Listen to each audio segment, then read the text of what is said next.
अस्मद्गुरुभ्यो नमः।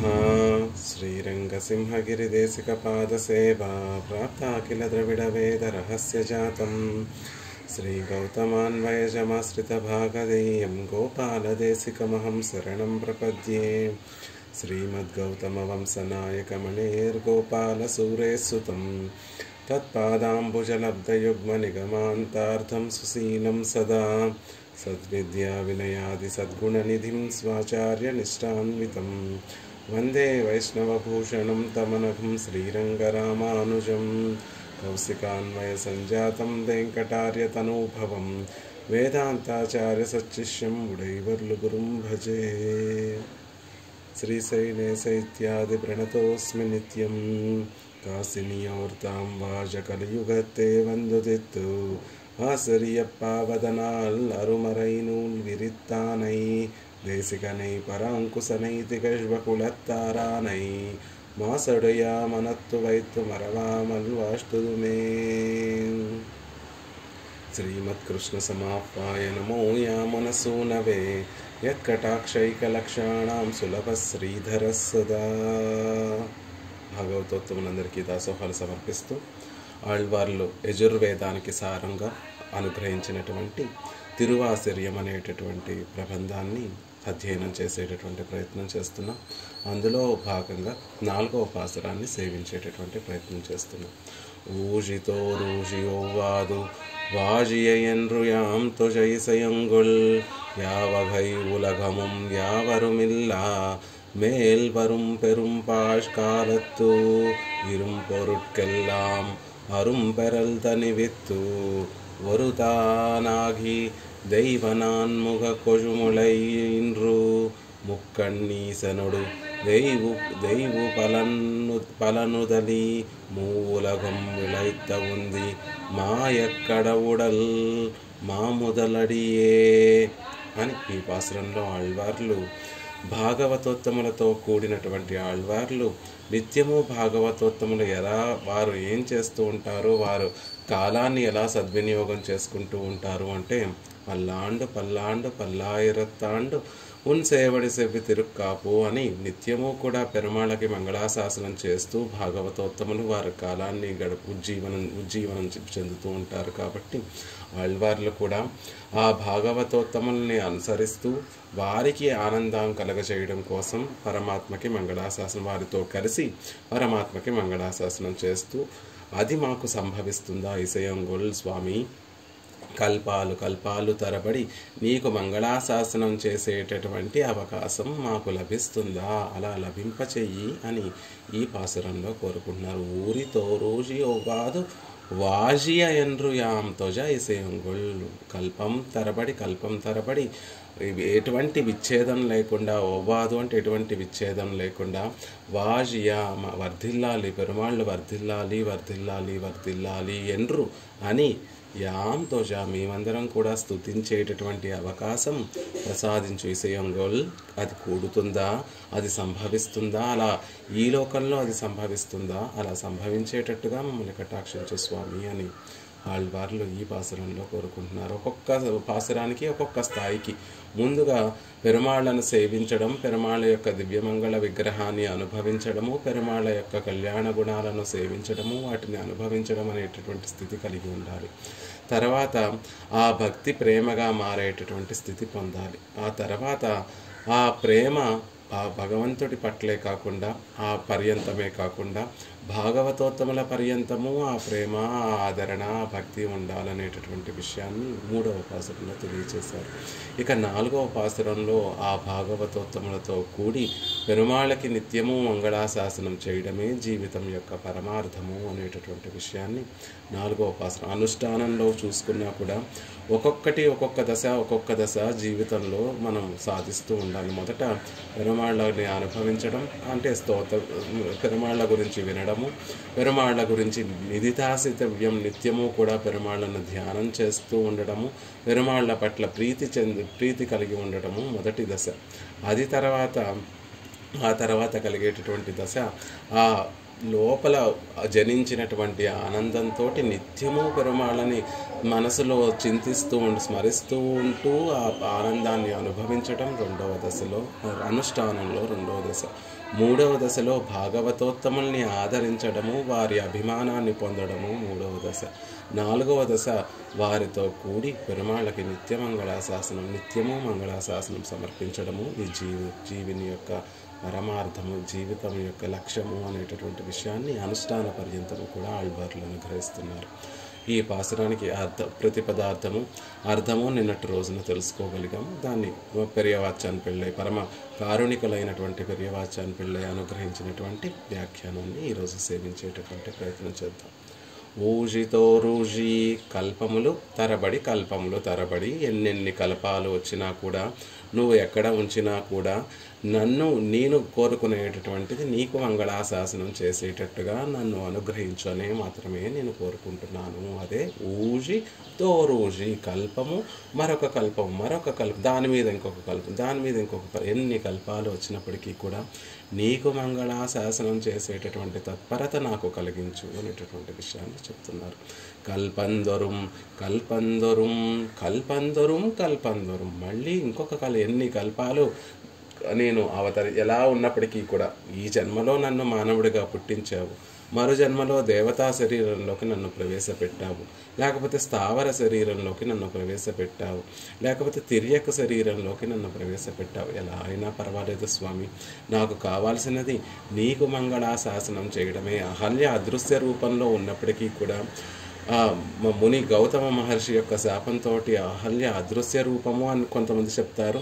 రాయిగా పడి ఉన్నప్పటికీ, ఎవరికీ కనిపించినట్టు, అంటే ప్రత్యేకంగా చూస్తే తప్ప గమనించడానికి వీలు లేకుండా ఒక రాయిగా పడి ఉన్నప్పటికీ కూడా తాను నిత్యము కూడా భగవంతుని స్మరణ చేస్తూ ఉండగలిగినటువంటి ఒక అదృష్టాన్ని ఎలా పొందిందో, అలా మేము ఒక స్థావరమైన, జంగమమైన, ఒక తిరియక్కైన, ఒక చేతనం కలిగినటువంటి జన్మ పొందిన, గొప్ప భోగాలు అనుభవించేటటువంటి దేవతా శరీరాలు పొందిన, కల్పందొరుం కల్పందొరుం, అన్ని కల్పాలలోనూ నీ మీద ఉండేటటువంటి ప్రేమ విడకూడదు.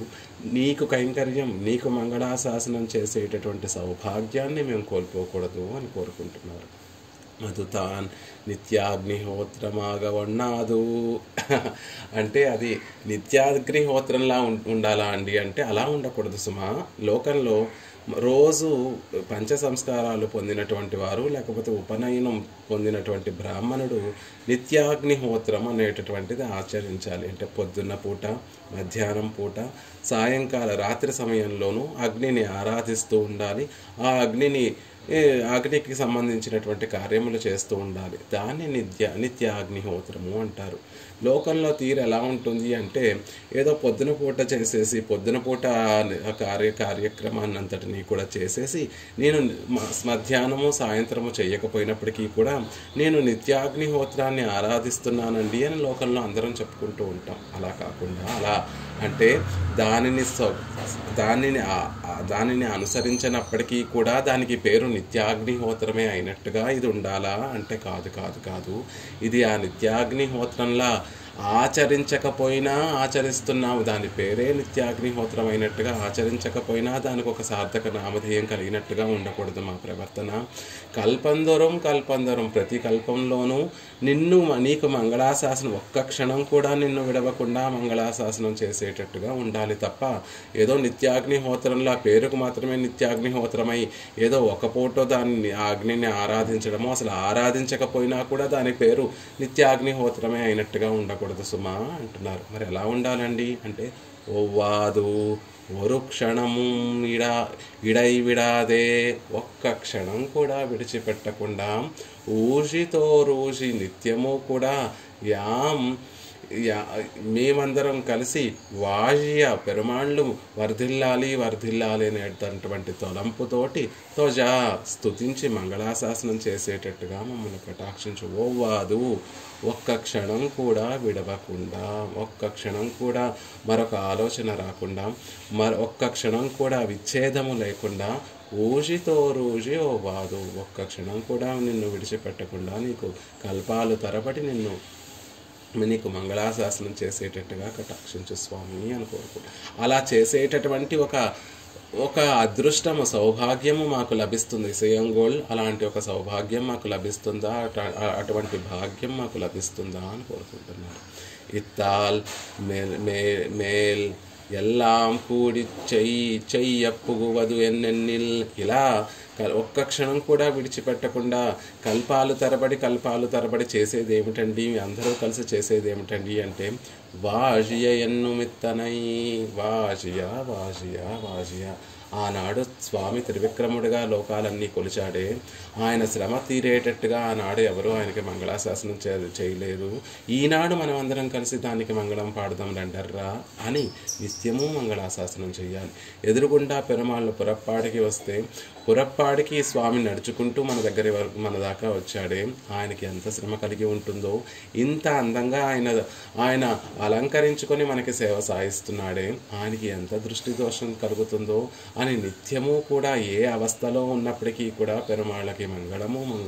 నిత్య సూర్య నిర్వాహకుడైనటువంటి స్వామి మనం ఎలా చెప్తే అలా సర్దుకుపోయి మనం ఏం చేస్తే ఏ ఉపచారాలనేటటువంటి పేరుతోటి అనేక అపచారములు చేసినప్పటికీ కూడా వాటినన్నిటినీ సహిస్తూ సౌలభ్యాన్ని సౌశీల్యాన్ని ప్రదర్శిస్తూ మన తిరువారాధనలో ఆయన వేయించేసి ఉన్నాడే, ఆయనకి ఆ సౌలభ్య సౌశీల్యానికి హద్దు లేకుండా వేయించేసి ఉన్నటువంటి కళ్యాణ గుణపూర్తి కలిగినటువంటి స్వామికి మంగళము. వాజియ ఎన్నుమిత్తనై. ఇదే మేము చేయవలసినటువంటిది. ఆయన వర్ధిల్లాలి, ఆయన వీర చేష్టితములన్నీ తలుచుకొని ఆయనకి మంగళము పాడాలి. ఆయన సౌందర్యము సౌకుమార్యము లావణ్యము తలుచుకొని ఆయనకి ఏ అవధ్యం కలుగుతుందో అని భయపడి నిత్యము ఆయనకి మంగళాశాసనం చేయాలి అనేటటువంటి విషయాన్ని చెప్తున్నారు. సర్వేశ్వరనుడయ శేషిత్వకాష్ట ప్రాప్తి అయికొండు అవన్ ఇరు పడిగಳುక్కు మంగళాశాసనం పన్నుగిరదు నిత్యమాయి సెల్లవేణుం. పరమాత్మ శేషి, మనమందరం కూడా ఆయనకి శేషభూతలము దాసులము. మన దాసులు చేయవలసినటువంటి పని ఏమిటి అంటే యజమాని సుఖంగా ఉండాలి, యజమానికి మంగళం కలగాలి, యజమాని వర్ధిల్లాలి అని కోరుకోవటమే ఆ దాసుల యొక్క స్వరూపం. ప్రాప్తి అదే కదా, దాసులు కోరుకునే వారికి ప్రాప్తి వారు కోరుకునేటటువంటి వాళ్ళ కోరిక ఏముంటుందంటే యజమాని సుఖంగా ఉండాలి, అదే వారు కోరుకునేటటువంటి ప్రాప్తి. కాబట్టి శేషత్వ కాష్టా ప్రాప్తి అయికొండు. ఆయన శేషి కదా, సర్వశేషి కదా, మనమందరం ఆయనకి దాసులము కదా. దాసులు ఎప్పుడూ కూడా యజమాని యొక్క మంగళాన్ని కోరుకోవాలి, బాగును కోరుకోవాలి అని నిత్యము కూడా ఆయన ఉండేటటువంటి స్థితిని తలుచుకుంటూ, అంటే ఆయన సర్వశేషి అనేటటువంటి విషయాన్ని తలుచుకుంటూ మంగళాశాసనం పన్నుగిరదు, ఆయనకి మంగళాశాసనం చేయడమే నిత్యమాయి సెల్లవేణం, నిత్యంగా కొనసాగాలి. అదే నిత్యంగా కొనసాగేటట్టుగా మమ్మల్ని కటాక్షించు. వాజియ అని నిత్యము పెరుమాళ్ళ యొక్క మనకి పెరుమాళ్ళకి ఉన్నటువంటి ఆ నిత్య సంబంధాన్ని స్మరించుకుంటూ యజమాని సుఖంగా ఉండాలి, స్వామి సుఖంగా ఉండాలి అనేటటువంటి ఒక చక్కటి భావన పరంపర మనకి కలిగి ఆయనకి మంగళాశాసనం చేస్తూ అది కూడా నిత్యంగా ఉండేటట్టుగా అనుగ్రహించాలి అంటున్నారు. యాం ఆయురాశాస్తే ఎన్రు కండత్తడయే ఎనక్కెన్రు పోందనాం ఇప్పోదు అది తవిరెందు. యాం మేము నీకు మంగళాశాసనం చేయాలి అని కోరుకుంటున్నారు. ఎలాంటి మేము? ఆయురాశాస్తే ఆయుష్ పరిపూర్ణంగా ఉండాలి. యజుర్వేదంలో ఒక కాండలో ఈ వాక్యం వస్తుంది. జీవుడు ఎప్పుడూ కూడా ఏం కోరుకుంటూ ఉంటాడంటే ఆయుష్ పరిపూర్ణంగా ఉండాలి, నాకు సుఖ సంతోషాలు ఉండాలి, నేను సౌఖ్యంగా ఉండాలి అనేటటువంటి కోరికలే కోరుకుంటూ ఉంటాడు. అదే వేదం కూడా వేదం ఎలాంటిది అంటే ఎవరు ఎలాంటి వారైతే వారికి అలాంటి ఫలములు ఇచ్చేటటువంటి గొప్ప ఉదారమైనటువంటి తల్లి లాంటిది వేదం. కాబట్టి ఆయురాశాస్తే, నువ్వు ఆయుష్ను కోరుకుంటున్నావా, ఆయుష్ను నేను ప్రసాదించగలిగినటువంటి విషయములన్నిటినీ నీకు చెప్తాను. అలా జీవుడు ఇప్పటి వరకు ఎలాంటి వాడు అంటే ఆయుష్ కావాలి, ఆనందం కావాలి అని నా కొరకు ఏం కావాలో ఎన్రు కండతడయ ఎనక్కెన్రు పోందనాం, నాకేమిటి అనేటటువంటి స్థితిలో ఉన్నటువంటి జీవుడు ఎప్పుడైతే పెరుమాళ్ళ కటాక్షం పడుతుందో ఇప్పోదు అది తవిరిందు అది తొలగి జీవుడు నాకు నాకు నాకు నాకు అనేటటువంటి స్థితి నుండి ఎలా మారుతాడు? నీకు నాకు అనేటటువంటి స్థితికి వెళ్తాడు. అంటే ఇది నీకు ఇస్తాను నేను, నువ్వు నాకు ఇది ప్రసాదించు. ఫస్ట్ మొదట్లో ఎలా ఉంటాడు జీవుడు అంటే నేనే స్వతంత్రుణ్ణి, నేనే నాకు రక్షకుణ్ణి, నేనే నాకు నియంతను, పరమాత్మ లేడు, వేదములు లేడు, నేను నేను నేను అనేటటువంటి స్థితిలో ఉంటాడు.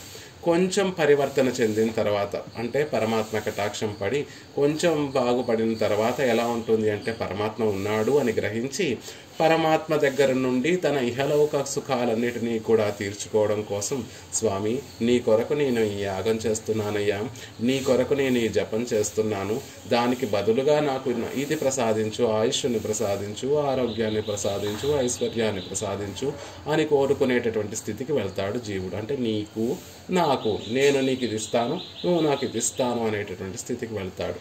ఇంకా కొంచెం భగవత్ కటాక్షం పరిపూర్ణంగా పడి ఆచార్యులు లభించిన తర్వాత ఆచార్యుల ద్వారా అర్ధపంచక జ్ఞానాన్ని తదితర మంత్రార్థాలన్నిటినీ కూడా జీవుడు తెలుసుకున్న తర్వాత అయ్యయ్యో నాకు కాదు, నీకు నాకు అనేటటువంటిది కూడా తప్పు స్వామి, నీకే నీ కొరకే నేనున్నది నీ కొరకే, నేను చేసేటటువంటి ప్రతి పని నీ కొరకే, అసలు నేను ఒక ఉనికి కలిగి ఉండడమే నీ కొరకు, నేను చేసే కైంకర్యము నీ కొరకు అనేటటువంటి విషయాన్ని జీవుడు గ్రహిస్తాడు.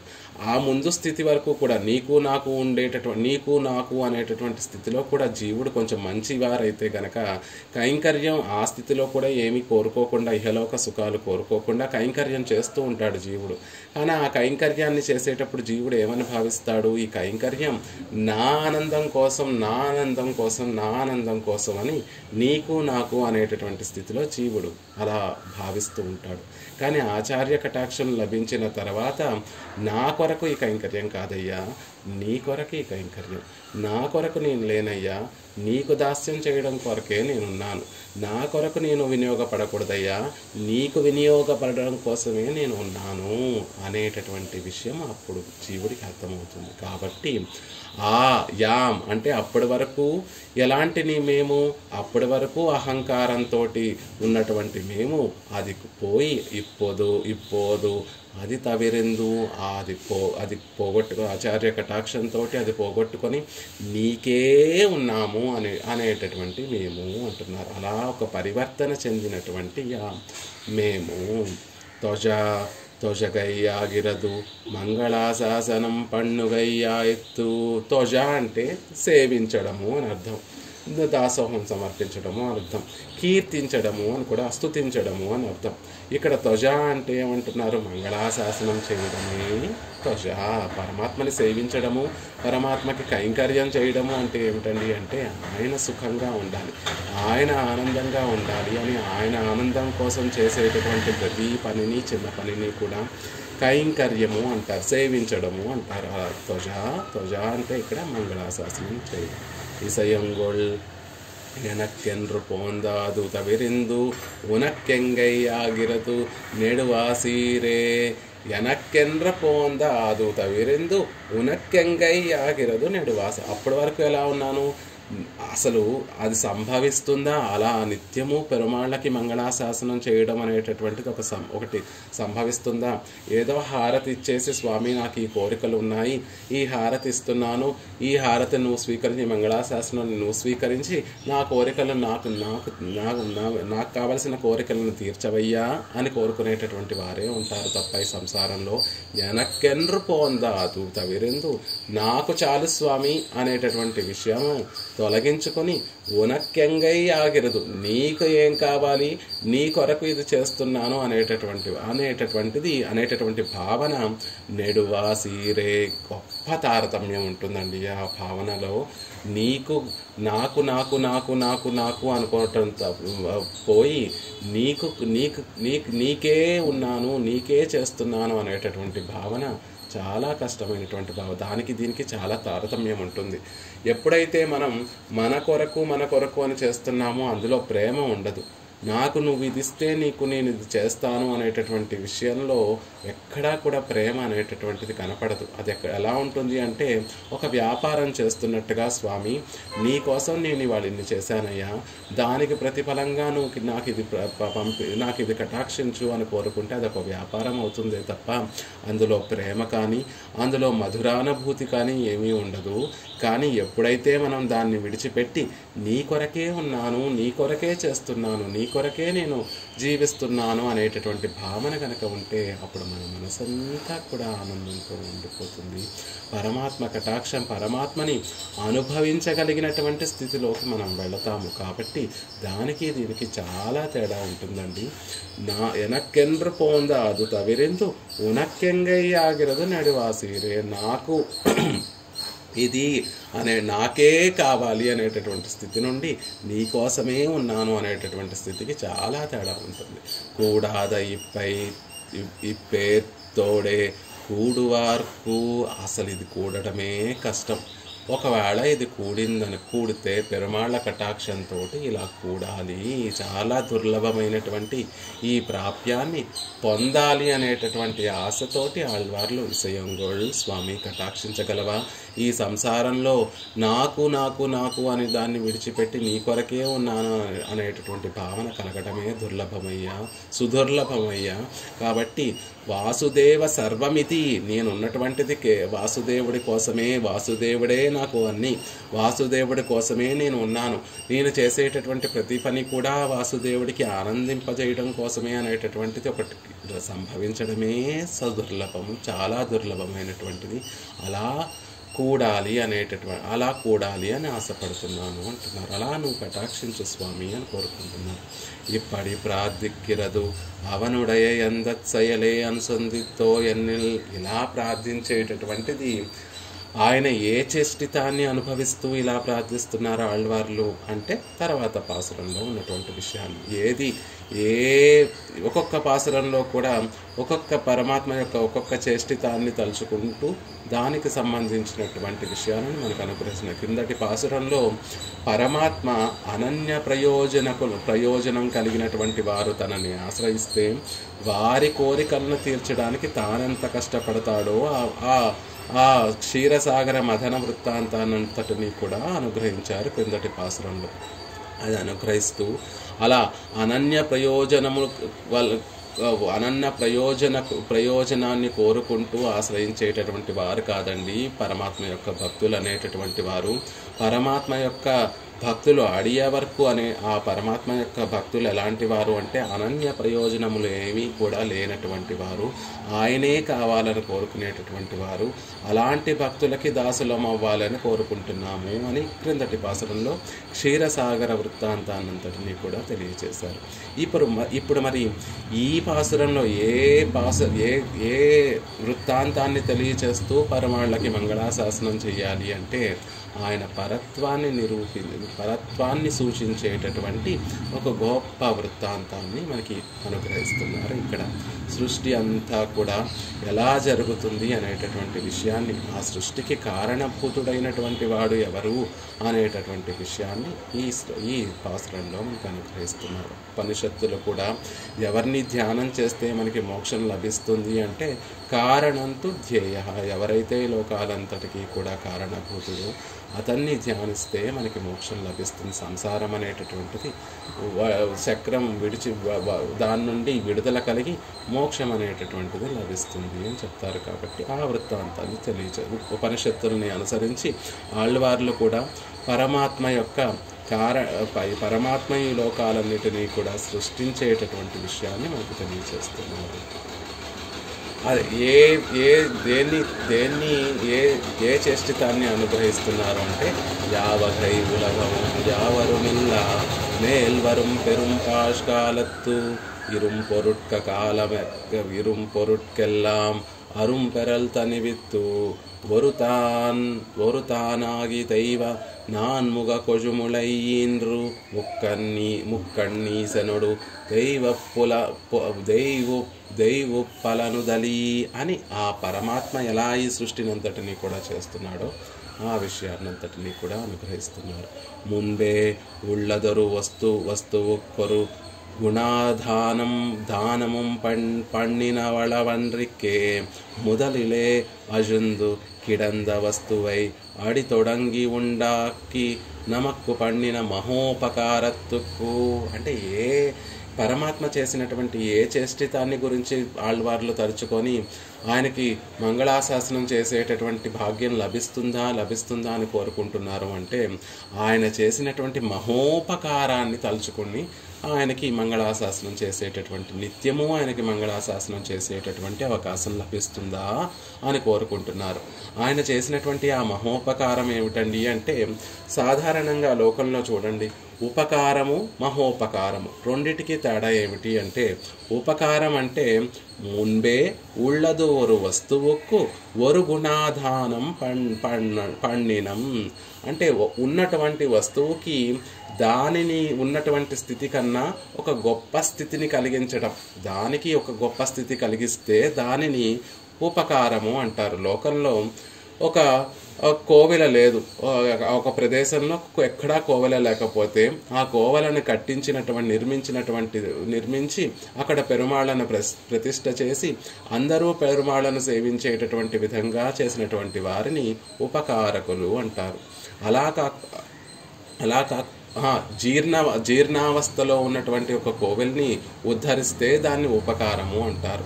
అలా కాకుండా అసలు కోవెలే లేనటువంటి చోట ఒక కోవెలను నిర్మించి పెరుమాళ్ళను వేంచేపు చేసి అక్కడ అందరూ సేవించుకునేటట్టుగా ఒక అవకాశాన్ని కలిగిస్తే మహోపకారం అంటారు అని అంటున్నారు ఇక్కడ. అంటే ఏమిటి, జీవులు ఉంటే ఆ జీవులకి పరమాత్మను చేరుకోవడానికి ఒక మార్గం ఎక్కడా కనిపించకపోతే ఆ మార్గాన్ని ఏర్పరుస్తూ ఆ జీవుణ్ణి కటాక్షించడం ఉపకారం అనబడుతుందండి.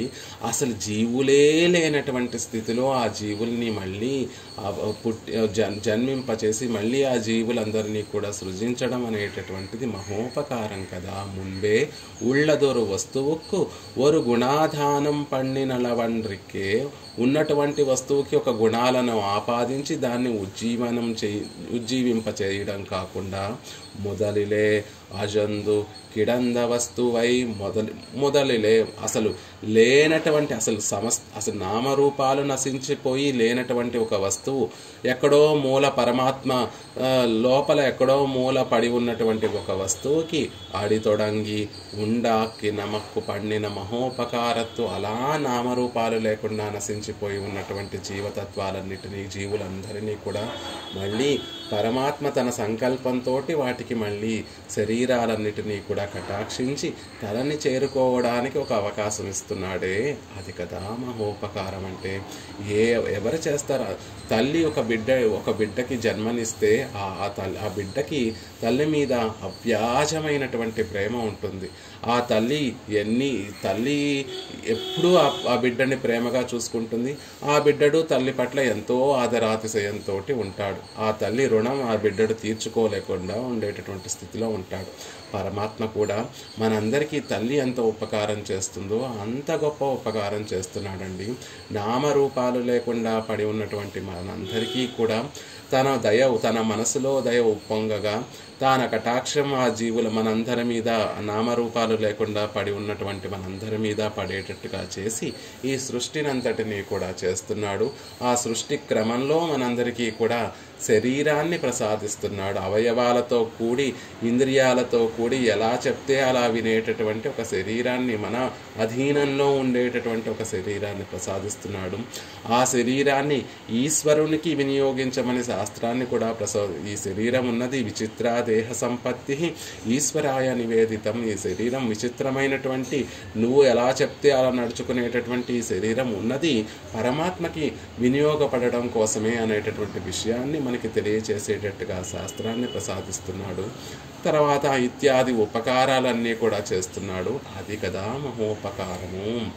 ఉన్నటువంటి వస్తువుకి ఒక ఉత్తమమైనటువంటి స్థితి కలిగించడం కాదు, అసలు లేనటువంటి వస్తువునే మళ్ళీ ఈ లోకంలో సృజించి మళ్ళీ మనకు ఒక అవకాశం ఇస్తున్నాడు. కాబట్టి అది మహోపకారం. ఇంతటి ఉపకారం చేస్తున్నటువంటి ఆ యజమానికి, ఆ శేషికి మనం చేయవలసినటువంటిది ఏమిటి అంటే మంగళం పాగటమే కదా, ఆయన సుఖంగా ఉండాలి అనుకోవడమే కదా. ఎక్కడో దారిలో పడి తినడానికి తిండి లేక, ఉండడానికి ఇల్లు లేక, ఎక్కడో రోడ్డు మీద పడి ఉన్నటువంటి ఒక వ్యక్తిని ఒక యజమాని తన ఇంటికి తీసుకొచ్చి 4 పూట్ల శుభ్రంగా సాపాటు ఉంచి తన ఊరికే ఉండకుండా తనకి కావాల్సినటువంటి పనిని తానే కల్పించి ఆ పనికి తగినటువంటి డబ్బును కూడా యజమాని ఇస్తూ తాను ఉండడానికి ఒక చిన్న ఇల్లును కూడా ఏర్పాటు చేసినటువంటి యజమాని పట్ల దాసుడికి ఎంత గౌరవం ఉండాలి, ఎంత ప్రేమ ఉండాలి. అలా చేసినటువంటి యజమానికి ఆ దాసుడు నిత్యం జీవితాంతము కూడా ఒకే విషయం చెప్తాడు, నేను మా యజమానికి రుణపడి ఉన్నానండి, ఆయన బాగుండాలి అని కోరుకుంటూ ఉంటాడు ఆ దాసుడు. అలాగే పరమాత్మ నామరూపాలు లేకుండా మహాప్రళయంలో అంతా నశించిపోయిన తర్వాత నామరూపాలు లేకుండా పడి ఉన్నటువంటి మనందరికీ కూడా శరీరాన్ని ప్రసాదించి మళ్ళీ మనకి ఆయన దగ్గరికి చేరుకోవడానికి ఒక అవకాశం ఇస్తున్నాడే, ఎంత మహోపకారం చేస్తున్నాడు పరమాత్మ. నిజానికి ఒక మానవ జన్మ లభించాలి అంటే క్యాలిక్యులేషన్స్ ఏవో వేసి ప్రాబబిలిటీ అంటారంటే ఒక జీవుడికి మానవ జన్మ లభించాలి అంటే ఎన్ని ఛాన్సెస్ ఉంటాయి అంటే 56 జన్మలు ఎత్తితే తర్వాత ఒక మానవ జన్మ లభిస్తుందేమో అని చెప్తారు. అంటే ఐడియల్గా 56 జన్మలు ఎత్తిన తర్వాత ఒక మానవ జన్మ మళ్ళీ లభించేటటువంటి అవకాశం ఉంటుంది. అన్ని జన్మలు తర్వాత వచ్చినటువంటి మానవ జన్మ మనకి, దీన్ని కనుక మనం వ్యర్థం చేసుకుంటే మళ్ళీ 50 జన్మలు ఎత్తిన తర్వాత మళ్ళీ మానవ జన్మ వస్తుందో రాదో తెలియదు.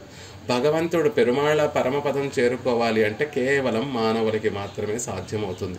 దేవతలకి సాధ్యమవుతుందా? భోగభూములలో ఉన్నటువంటి గొప్ప కాంతివంతమైనటువంటి శరీరాలు కలిగినటువంటి ఆ దేవతలకి పరమపదం చేరేటటువంటి అవకాశం ఉంటుందా అంటే అవకాశం ఉండదు. పోనీ మనకన్నా తక్కువగా ఉన్నటువంటి వృక్షములలో ఉన్నటువంటి జీవులకు, రాళ్లలో ఉన్నటువంటి జీవులకు, ఇతర స్థావరములుగా జంతువులుగా ఉన్నటువంటి జీవులకు ఆ పరమాత్మని అంటే పరమపదం చేరుకునేటటువంటి అవకాశం ఉంటుందా అంటే వారికి అవకాశం లేదు. కేవలం మానవులకి మాత్రమే పరమపదం చేరుకునేటటువంటి అవకాశం ఉంది. అంటే పరమాత్మ ఎంత కృప చూపించి మనకి ఈ మానవ జన్మను ప్రసాదించాడు.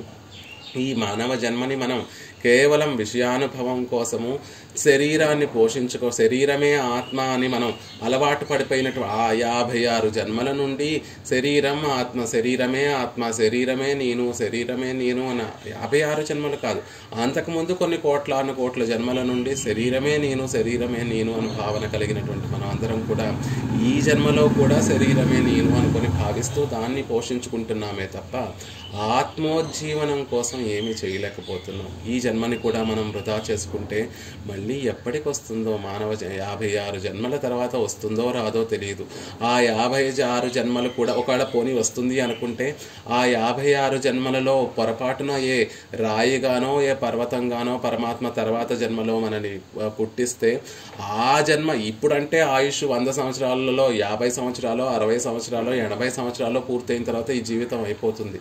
కానీ ఏ రాయిగా రప్పగానో ఏ కొండగానో పరమాత్మ మనల్ని పడేస్తే అది ఎప్పటికీ అవ్వాలి. పోనీ ఏ దేవతగానో ఇంకా పుణ్యం చేసుకున్నామండి, మాకు చక్కగా బ్రహ్మ పదవి వచ్చింది, బ్రహ్మ పదవిలో కూర్చోగలిగినటువంటి వాడిగా మమ్మల్ని పరమాత్మ సృష్టించాడు అంటే అప్పుడు కల్పాల తరబడి ఆ శరీరంలోనే ఉండవలసి వస్తుంది. కాబట్టి ఈ 56 జన్మలు కూడా 100 సంవత్సరాలతో పూర్తయిపోయి 56 సంవత్సరాల తర్వాత మళ్ళీ ఆ మానవ జన్మ వస్తుందా అంటే ఆ కాలం కూడా సరిపోదు. ఎంత కాలం పడుతుంది, ఈ 56 జన్మలను పూర్తి చేసుకోవడానికి ఎంత కాలం పడుతుందో కూడా తెలియదు. అలాంటి విలువైనటువంటి ఒక జన్మ మానవ జన్మ. దానిని పరమాత్మని చేరుకోవడానికి, పరమపదం చేరుకోవడానికి మనం ప్రయత్నించాలే తప్ప ఈ శరీరాన్ని పోషించుకోవడం కోసము మన చుట్టూతో బంధువులు బాంధవ్యాలు, ఈ జన్మలో నీకు ఈ బంధుత్వం వచ్చింది, బాంధవ్యాలు వచ్చాయే తప్ప మరో జన్మలో వారు నీకేమవుతారో తెలియదు. మనకి అలానే అన్నీ విడిచిపెట్టమని కాదు, పరమాత్మ ప్రసాదించినటువంటి మానవ జన్మను పరమాత్మకి వినియోగించుకునేటటువంటి ప్రయత్నం అయితే తప్పక చేయవలసిందే. పరమాత్మ దగ్గరికి చేరుకోవడానికి మనకున్నటువంటి ఒకే ఒక అవకాశం ఈ జన్మ. దానిని మాత్రం పొరపాటున కూడా విషయాలను అనుభవించడం కోసము, శరీరాన్ని పోషించుకోవడం కోసము, ఇతరులను మెప్పించడం కోసము, ఇతరులతో సుఖంగా ఉండడం కోసము మనం దీనిని వ్యర్థం చేసుకోకూడదు. అట్లీస్ట్ ఈ జన్మలో అయినా ప్రయత్నమైనా చేయాలి. పరమాత్మని చేరుకోవడానికి, ఆయనకి నిత్యమంగళాశాసనం చేయడానికి ప్రయత్నమైనా చేయాలి. ఇలాంటి గొప్ప అరుదైనటువంటి శరీరాన్ని మనకి ప్రసాదించి మళ్ళీ మనకు ఒక అవకాశాన్ని ఇస్తున్నాడే స్వామి. అది కదా మహోపకారం. ఆ మహోపకారాన్ని ఎన్నో లెక్కలేనన్ని కోట్లాను కోట్ల జీవులలో మనకే మానవ జన్మ లభించింది అంటే ఎంత పరమాత్మ మన మీద ఎంత కటాక్షం చూపిస్తే మనకి జన్మ లభించి ఉంటుంది. ఆ ఉపకార పరంపరలన్నిటినీ, మహోపకారాన్నంతటినీ కూడా అనుసంధానం చేస్తే, అవన్నీ ఒకసారి తలుచుకుంటే పరమాత్మ అంటే ప్రేమ కలగదా? పరమాత్మకి మంగళాశాసనం చిన్న కార్యం. పరమాత్మ ఎప్పుడూ సుఖంగా ఉండాలి అని స్వచ్ఛమైనటువంటి మనసుతోటి పెరుమాళ్ళు బాగుండాలి అని కోరుకోవడమే మంగళాశాసనం. అంటే ఆ చిన్న పనిని కూడా మనం చేయలేమా? ఆయన చేసేటటువంటి మహోపకారాలన్నిటినీ కూడా తలుచుకుంటే ఆటోమేటిక్గా మనకు ఆ ప్రేమ కలుగుతుంది. ఇంతమందిలో మనకే ఈ శరీరాన్ని ఇచ్చాడు, మనకే ఈ మానవ జన్మని ప్రసాదించాడు, మనకే ఈ భగవంతుని అనుభవించగలిగినటువంటి ఒక మనసుని ప్రసాదించాడు, మనకి ఆచార్యులను ప్రసాదించాడు, మన జీవితంలో కొంత సమయమైనా పెరుమాళ్ళని సేవించేటటువంటి భాగ్యాన్ని ప్రసాదించాడు, నలుగురు భాగవతోత్తములతో కలిసి ఉండేటటువంటి ఒక సౌభాగ్యాన్ని ప్రసాదించాడు అని మహోపకారాలన్నిటినీ కూడా తలుచుకుంటే అప్పుడు మనం వాజయ త్వజయాం త్వజయిసయంగోళ్ స్వామి, నీకు మంగళాశాసనం చేసేటటువంటి ఒక సౌభాగ్యం నాకు లభింపచేయవయ్యా. నిత్యము కూడా ఓవాదు ఊరితోరోజి ఓవాదు వాజయాం త్వజయిసయంగోళ్.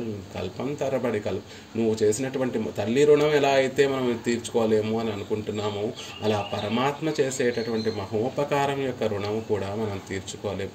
ఒక యజమాని విషయంలో దాసుడు, ఇందాక మనం చెప్పుకున్నట్టుగా అన్నిటినీ సౌఖ్యాలని సుఖాలను కల్పించినటువంటి ఒక దాసుడు యజమాని విషయంలో ఎలా అయితే తన జీవితాంతం రుణపడి ఉన్నాను అని లౌకికంగా మనం చూస్తూ ఉంటాం, అలా ఒక దాసుడే ఒక యజమాని విషయంలో అలా భావిస్తూ ఉంటే, పరమాత్మ విషయంలో కల్పముల తరబడి ఆయన మనని పొందడానికి చేయనటువంటి ప్రయత్నం లేనే లేదు. జీవులందరినీ సృష్టించి వారందరూ కూడా మళ్ళీ భ్రష్ట పట్టిపోకూడదని తానే శాస్త్రాన్ని ప్రసాదిస్తాడు, తానే శాస్త్రాన్ని ఈ లోకంలో ప్రవర్తింపచేస్తాడు. అయినప్పటికీ జీవులు మారకపోతే తానే పైనుండి కిందకి దిగివచ్చి అవతరిస్తూ మనని సక్రమమైనటువంటి మార్గంలో ఉంచడానికి ప్రయత్నిస్తున్నాడు. అయినప్పటికీ కుదరకపోతే శాస్త్రాన్ని చేతిలో ధరించి ఆచార్యుడిగా ఈ లోకంలోకి అవతరిస్తున్నాడు. అయినప్పటికీ మనం చేయిజారిపోతూ మనం జీవితాన్ని పాడు చేసుకుంటూ ఉంటే, ఒక అర్చా విగ్రహంలో అందరినీ నియమించగలిగినటువంటి వాడు, అవాప్త సమస్త కాముడు, సర్వశక్తి సమర్థుడైనటువంటి ఆ సర్వేశ్వరుడు ఒక అర్చా తిరుమేనిలో వేయించేసి ఏ శక్తి లేనటువంటి వాడై ఒక అర్చకునికి పరాధీనుడై, అర్చకుడు అర్ఘ్యం సమర్పిస్తే అర్ఘ్యం పుచ్చుకునేటటువంటి వాడిగా, పాద్యం సమర్పిస్తే పాద్యం పుచ్చుకునేటటువంటి వాడిగా, ఆచమనీయం సమర్పిస్తే పుచ్చుకునేటటువంటి, ఒకవేళ సమర్పించకపోయినా తనకి తాను స్వీకరించలేనటువంటి ఒక సౌలభ్య పరాకాష్ఠ కలిగినటువంటి, సౌశీల్య పరాకాష్ఠ కలిగినటువంటి ఒక స్థితిలో మనందరినీ కటాక్షించడం కోసం ఆయన అర్చా తిరుమేనిగా ఇక్కడ ఈ లోకంలో 106 దివ్య దేశాలలో మన కోసం ఏం చేసి ఉన్నాడే. ఈ మహోపకారాలన్నిటినీ కూడా తలుచుకుని, ఎందుకు అలా 106 దివ్య దేశాలలో పెరుమాళ్ళు ఏం చేసి ఉన్నారంటే, ఒక్కసారైనా ఈ జీవుడు ఆ శ్రీరంగానికి రాకపోతాడా, నేను ఆ జీవుణ్ణి చూడకపోతానా, కటాక్షించకపోతానా అనేటట్టు. పోనీ శ్రీరంగం కాకపోతే తిరువేంగడం కాకపోతే అహోబిలం కాకపోతే తిరుకాంచీపురం కాకపోతే మధుర కాకపోతే ఇంకొక చోట నైమిసారణ్యం, తిరు చిత్రకూడం, ఇలా అనేక దివ్య దేశాలలో ఆయన ఏం చేసింది. ఒక్కసారైనా నా కటాక్షం ఆ జీవుడి మీద పడకపోదా, ఆ జీవుడిలో మార్పు రాకపోదా, నన్ను పొందాలనేటటువంటి ప్రయత్నం చేయకపోతాడా అని ఎదురుచూస్తూ మన కోసం ఆయన అనేక ప్రయత్నాలు చేస్తూ ఉంటాడే. ఆ ఉపకార పరంపరలన్నిటినీ కూడా అనుసంధానం చేస్తే వాజ ఊరితోరూషి వాదు వాజయాం విషయంగోడు వాం త్వజ విషయంగోడు అని పరమాత్మని మంగళాశాసనం చేయకుండా ఉండలేం. ఆయన చేసినటువంటి మహోపకారాన్ని తలుచుకొని ఇక్కడ ఆళ్వార్లు మంగళాశాసనం చేస్తున్నారు. முதலிலே அஜொந்து கிடந்த వస్తువై ఆడి తొడంగి ఉండాక్కి నమక్కు పండిన మహోపకారత్తు నామరూపాలు లేకుండా పడి ఉన్నటువంటి మనకి ఆయన సృష్టించి ఒక శరీరాన్ని మనం చెప్పినట్టుగా నడుచుకునేటటువంటి అవయవాలతో కూడినటువంటి శరీరాన్ని కలిగించినటువంటి మహోపకార స్థితి మహోపకారాన్ని తలుచుకొని ఇక్కడ మంగళాశాసనం చేస్తున్నారు. యావగై ఉలగముం ఇంగనిట్ట మూండ్రు లోకముం అజుందు మేలే ఒరు లోకం కూడి వాజక్కడవదాయ్. ప్రళయాలు కూడా రెండు విధాలుగా ఉంటాయండి. ఒకటేమో నైమిత్తిక ప్రళయము అంటారు. అంటే మనకన్నా పైన ఉండేటటువంటి మూడు లోకములు, భూలోకము పైన భువ సువర్లోకములు అనేటటువంటి ఈ మూడు లోకములు ఆ నైమిత్తిక ప్రళయంలో నశించిపోతాయి. ఆ పైన ఉన్నటువంటి జనోలోకము, పైన తపోలోకము, ఆ పైన సత్యలోకము ఉంటుంది. ఆ జనోలోకంలో ఉన్నటువంటి వారందరూ కూడా ఆ లోకాన్ని విడిచిపెట్టి పైన ఉన్నటువంటి మహర్లోకానికి వెళ్ళిపోతూ ఉంటారు. ఆ ప్రళయంలో ఆ జనోలోకం నుండి కింద ఉన్నటువంటి లోకాలన్నీ కూడా సమసిపోతాయి. ఆ మహర్లోకము, తపోలోకము, సత్యలోకం మాత్రం అలా ఉండిపోతాయి. ఆ లోకాలు ఆ ప్రళయంలో నశించిపోవు. దాన్ని నైమిత్తిక ప్రళయము అంటే బ్రహ్మకి ఒక రోజు ఒక పగలు ఒక రాత్రి ఉంటుంది. పగలు అంతా కూడా బ్రహ్మ సృష్టించి రాత్రిపూట మళ్ళీ నైమిత్తిక ప్రళయం అనేటటువంటిది సంభవిస్తుంది. బ్రహ్మ ఆయుష్యే తీరిపోతే బ్రహ్మకి కూడా కొన్ని రోజులు గడిచిన తర్వాత కొన్ని సంవత్సరాలు బ్రహ్మకి కూడా ఇన్ని సంవత్సరాలు ఉంటాడు అని ఒక ఆయుష్ ఉంటుంది కదా. అలా బ్రహ్మ ఆయుష్యే అయిపోయిన తర్వాత మహాప్రళయం అనేటటువంటిది సంభవిస్తుంది. అలా యావగై ఉలగం యావరుమిల్లా, లోకాలన్నీ ఏ లోకము కూడా లేనటువంటి స్థితిలో, ఎవ్వరూ కూడా లేనటువంటి స్థితిలో అని చెప్పారు. కాబట్టి నైమిత్తిక ప్రళయం కాదండి. ఈ మూడు లోకాలు నశించిపోయి మిగిలినటువంటి లోకాలలో జనులు ఉన్నారు కదా, అలాంటి ప్రళయం కాదు.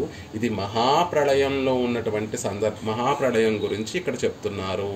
యావగై ఉలగము యావరుమిల్ల, ఏ ఒక్క లోకము కూడా మిగిలి లేదు, ఏ ఒక్కరూ కూడా మిగిలి లేరు అనేటటువంటి సందర్భంలో అది మహాపత్తు. ఆపదలు ఎన్నో కలుగుతూ ఉంటాయి ఈ లోకాలకి, ఆపదలు ఎన్నో కలుగుతూ ఉంటాయి ఈ జీవులకి. ఈ ఆపదల అన్నిటిలో కల్లా గొప్పదైనటువంటి ఆపద ఏమిటి అంటే ఈ మహాప్రళయం అనేటటువంటిది ఆపద. ఆ ఆపద నుండి జీవులన్నిటినీ కూడా రక్షించేటటువంటి వాడు.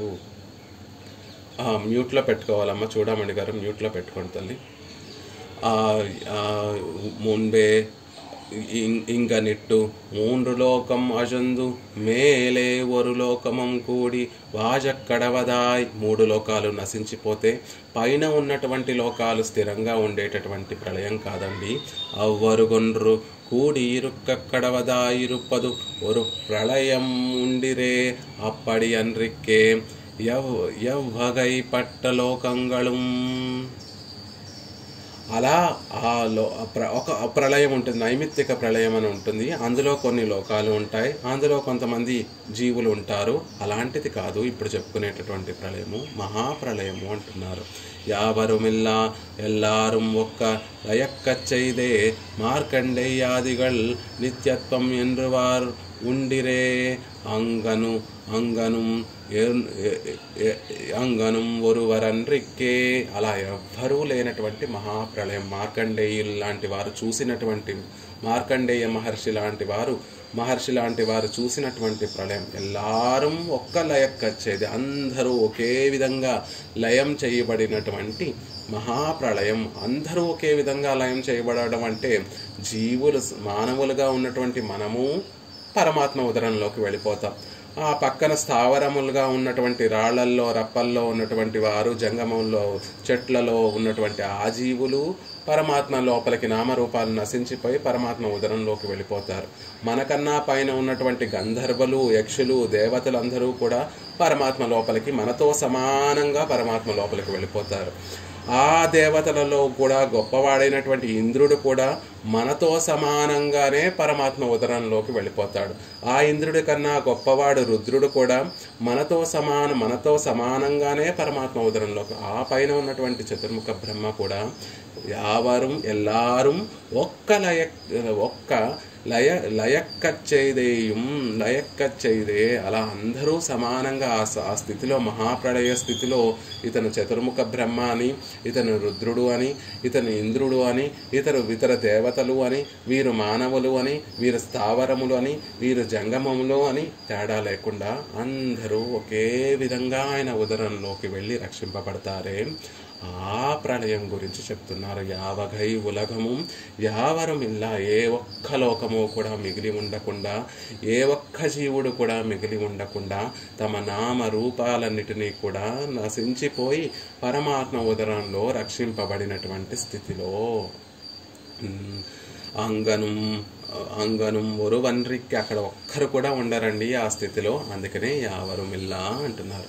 మేల్వరం మేల్ ఎన్రదు పండెన్రపడి మేల్వరం అంటే పూర్వము గడిచినటువంటి అలా ప్రళయం జరిగిన తర్వాత కొంతకాలము ఈ జీవులందరూ కూడా ఆ పరమాత్మ యొక్క ఉదరంలోనే అలాగే నామరూపాలు లేకుండా పడి ఉంటారు. అలా పూర్వము ఒకానొక సందర్భంలో గొప్ప మహాప్రళయం వచ్చిందండి. ఆ మహాప్రళయంలో జీవులందరూ కూడా పరమాత్మ ఉదరంలో కలిసి ఈ చిత్తు అచిత్తు జీవతత్వము, అచేతన తత్వము, ప్రకృతి తత్వము రెండు కూడా పరమాత్మతో కలిసిపోయాయా అన్నట్టుగా ఉన్నటువంటి స్థితి గురించి చెప్తున్నారు. పెరుంపాష్ కాలత్తే అలా పరమాత్మ లోపల ఎంతకాలం ఉంటాడు అంటే, ఎంతకాలం ఈ జీవులందరూ కూడా ఉంటారు అంటే పెరుంపాష్ కాలత్తు, సుదీర్ఘమైనటువంటి కాలం అంతా కూడా లోకాలన్నీ కూడా మహాప్రళయంతో ప్రళయ జలాలతో నిండిపోతాయి. పరమాత్మ చిన్న లేత మర్యాకు మీద వటపత్ర సాయిగా పరమాత్మ దాని మీద శయనించి ఉంటాడు. ఆయన ఉదరంలో ఈ లోకాలన్నీ కూడా అంటే చిత్తు అచిత్తు అనేటటువంటి తత్వాలము అన్నీ కూడా ఆయన ఉదరంలో ఆయనతో కలిసిపోయాయా అన్నట్టుగా రక్షింపబడుతూ ఉంటాయి. ఇలా పరమాత్మ ఎంతకాలం ఇలా జీవులు అచిత్తు పరమాత్మ ఎంతకాలం అలా ఉంటారు అంటే పెరుంపాళత్తు, సుదీర్ఘమైనటువంటి కాలమంతా కూడా ఈ జీవులందరూ కూడా నామరూపాలు నశించిపోయి ఆయన ఉదరంలోనే ఉంటారు.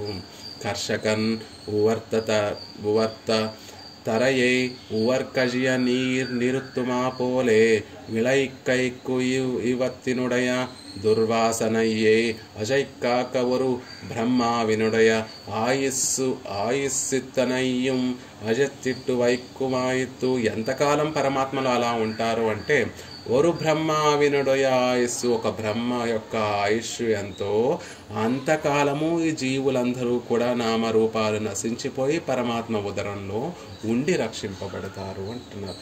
ఎందుకంతకాలం పరమాత్మ వారిని ఆ లోపల ఉంచి ఇలా రక్షించడం అంటే దానికి అందమైనటువంటి ఉదాహరణ చెప్తున్నారు. కర్షకన్ ఉవర్త తైరై ఉవర్కజియ నిరుత్తుమా పోలే. ఒక కర్షకుడు అంటే ఒక రైతు ఒక పంట వేస్తాడు. పంట వేసి పంట సరిగ్గా ఎదగడం కోసం అనేక ఎరువులన్నీ కూడా వేస్తాడు, ఫెర్టిలైజర్స్ అన్నీ కూడా వేస్తూ ఉంటాడు.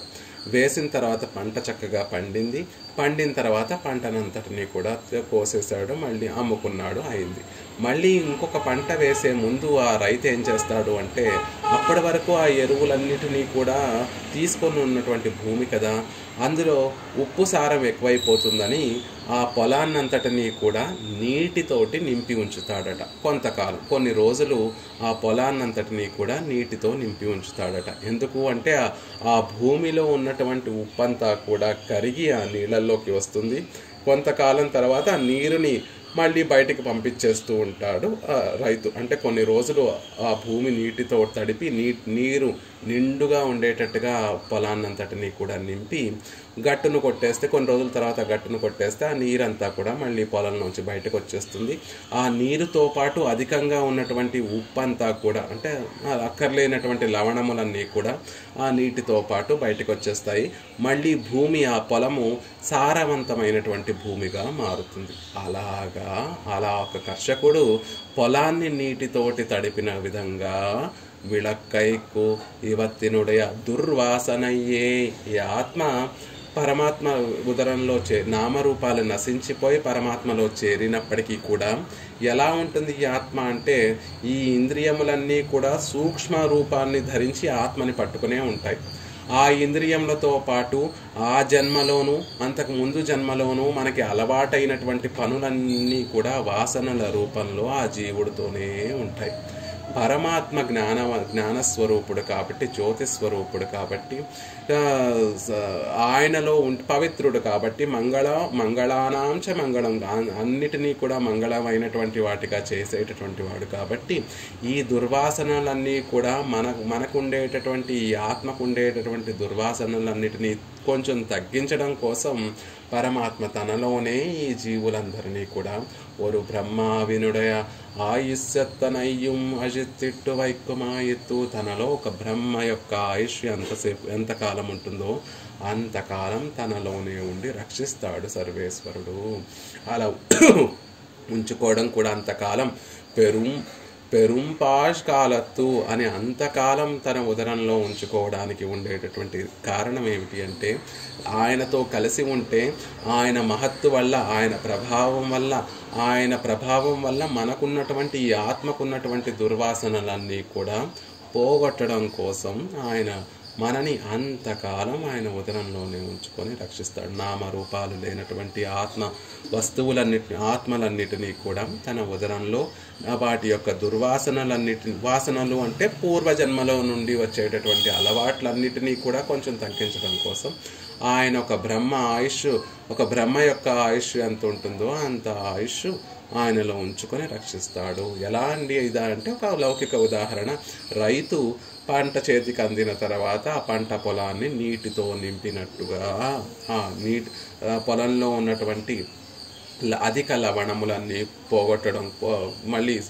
పోగొట్టడం కోసం నీటితో నింపినట్టుగా మళ్ళీ దాన్ని సారవంతమైనటువంటి క్షేత్రంగా మార్చడం కోసం అన్నట్టుగా ఇక్కడ పెరుమాళ్ళు కూడా నామరూపాలు లేకుండా పడి ఉన్నటువంటి ఆత్మలన్నిటినీ కూడా తనలో ఉంచుకొని రక్షిస్తున్నాడు. ఎందుకంటే మనకి జన్మ పరంపరలుగా వచ్చినటువంటి వాసనలను పోగొట్టడం కోసం. అలా పెరుంపాష్ కాలత్తు మేల్వరం, పెరుంపాష్ కాలత్తు, ఆనాడు ప్రళయం జరిగింది.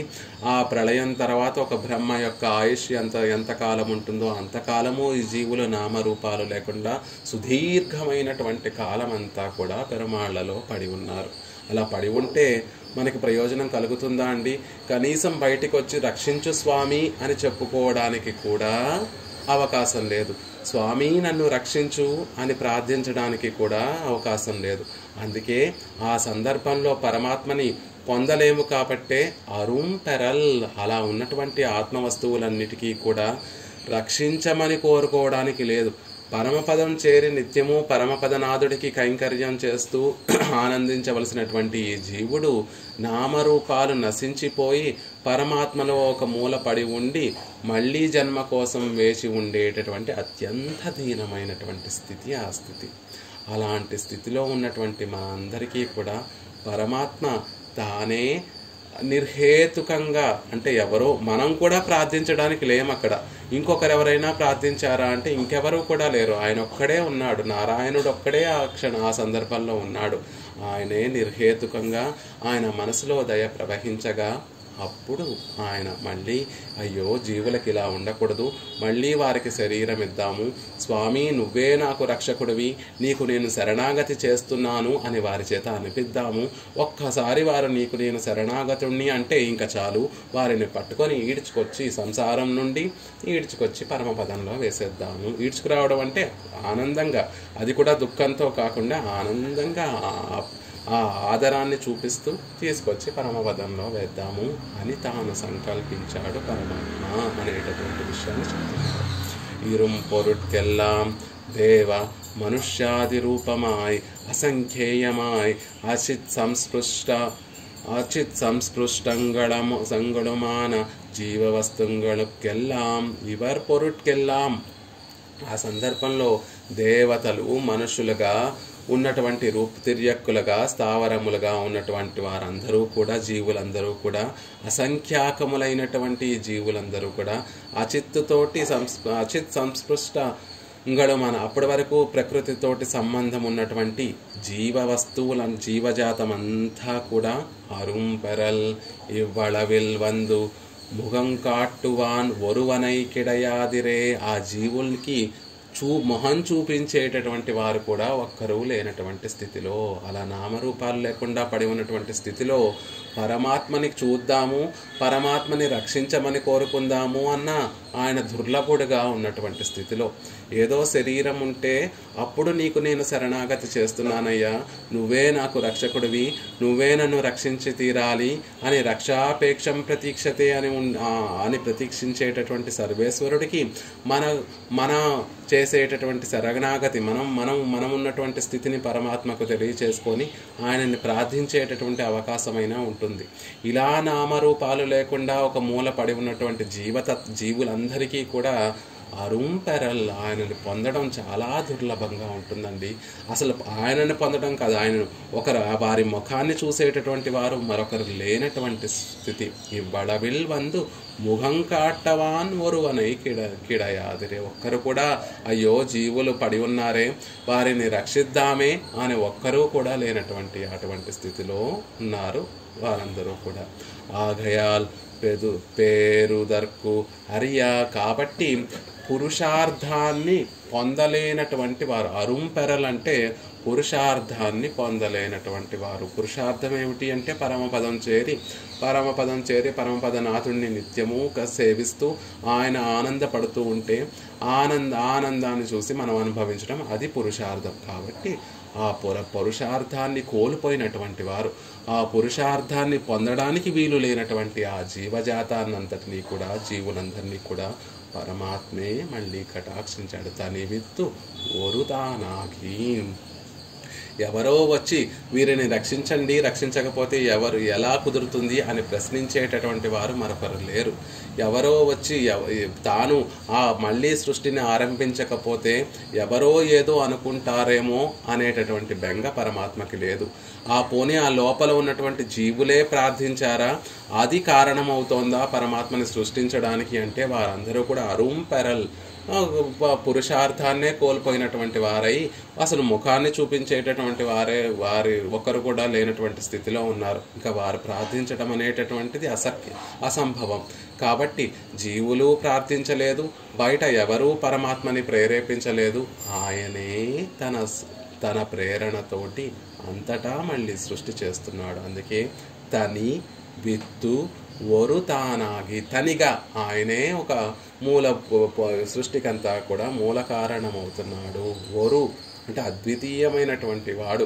అలాంటి అద్వితీయమైనటువంటి వాడే తనిగా తానొక్కడే ఈ సృష్టికంతటికి కూడా కారణభూతుడవుతున్నాడు అనేటటువంటి విషయాన్ని చెప్తున్నారు. అంటే నామరూపాలు లేకుండా పడి ఉన్నటువంటి జీవులందరినీ కూడా ఎంతకాలం పెరుంపాష్కాలత్ ఎప్పుడో ప్రళయం సంభవిస్తే, ఒకానొకనాడు ప్రళయం సంభవిస్తే ఆ సందర్భంలో నామరూపాలు నశించిపోయి అచితితో కలిసి ఉన్నామా అన్నట్టుగా పరమాత్మతోటి కలిసి ఉన్నటువంటి స్థితిలో చాలా సుదీర్ఘమైన ఒక బ్రహ్మ యొక్క ఆయుష్ అంతకాలం అలా సుదీర్ఘంగా పడి ఉన్నటువంటి వారు ఎవరు కొని ఒక్కరేనా, ఒక మనుషులేనా అలా పడి ఉంది అంటే ఇవరం పొరుట్కెల్లాం అందరూ కూడా, అన్ని జీవులు కూడా అసంఖ్యాకములైనటువంటి జీవులందరూ కూడా అదే స్థితిలో ఉన్నారు. అలాంటి వారు అరుంపెరల్ పురుషార్థాన్ని కోల్పోయిన. పురుషార్థం ఏమిటి? అసలు పరమాత్మని చూసి ప్రార్థించడానికి ఒక అవకాశం కోల్పోయినటువంటి వారందరికీ కూడా మళ్ళీ పరమాత్మే తాను సృష్టినంతటిని కూడా చేసి వారికి మరో అవకాశాన్ని పరమాత్మ ప్రసాదించాడు. అది ఆయన చేసేటటువంటి మహోపకారం. ఆయన సంకల్పించకపోతే, ఆయన దయ చూపించకపోతే ఒక బ్రహ్మ ఆయుష్తో కాకుండా అనేక నిత్యము కూడా అలా పడి ఉండవలసినటువంటి వారం. అలా అటు కర్మలు అనుభవించకుండా, అటు పరమపదము చేజిక్కించకుండా, పరమాత్మ దగ్గరికి చేరకుండా, నామరూపాలు లేకుండా పడి ఉండవలసినటువంటి వారం మనమందరం కూడా. అలాంటి మనకి మళ్ళీ మన కర్మానుగుణంగా శరీరాలను ప్రసాదించి తనను చేరుకునేటటువంటి ఒక గొప్ప అవకాశం పరమాత్మ కలిగిస్తున్నాడు. కాబట్టి ఒక్కసారి ఆ మహోపకారాన్ని తలుచుకోండర్రా, ఒక్కసారి ఆ ఉపకార పరంపరలన్నిటినీ కూడా తలుచుకోండి. మీ మనసు కరిగిపోతుంది. కరిగినటువంటి ఆ మనసుతోటి కరిగినటువంటి ఆ మనసులో ప్రేమ చిగురిస్తుంది. ఆ ప్రేమతోటి పెరుమాళ్ళకి వాజ వాజ వాజ వాజ పెరుమాళ్ళు వర్ధిల్లాలి వర్ధిల్లాలి వర్ధిల్లాలి, మంగళం మంగళం మంగళం అని అనకుండా మీరందరూ కూడా ఉండలేరు స్వామి. అలా మమ్మల్ని అందరినీ కూడా కటాక్షించు అని ఈ పాసురంలో నమ్మాళ్ళవార్లు పెరుమాళ్ళని ప్రార్థిస్తున్నారు. శ్రీమతే రమ్యజా మాతృమునీంద్రాయ మహాత్మనే శ్రీరంగవాసినే భూయాత్ నిత్యశ్రీ నిత్యమంగళం. సఠారేటిరాత్ ప్రోక్తత్రయ్యంతార్ధప్రదాయనే అస్మదాచార్యవర్యాయ గోపాలార్యాయ మంగళం. మంగళాశాసనపరైర్మదాచార్య పురోగమైః సర్వైశ్చ పూర్వైరాచార్యైః సకృతాయాస్తు మంగళం.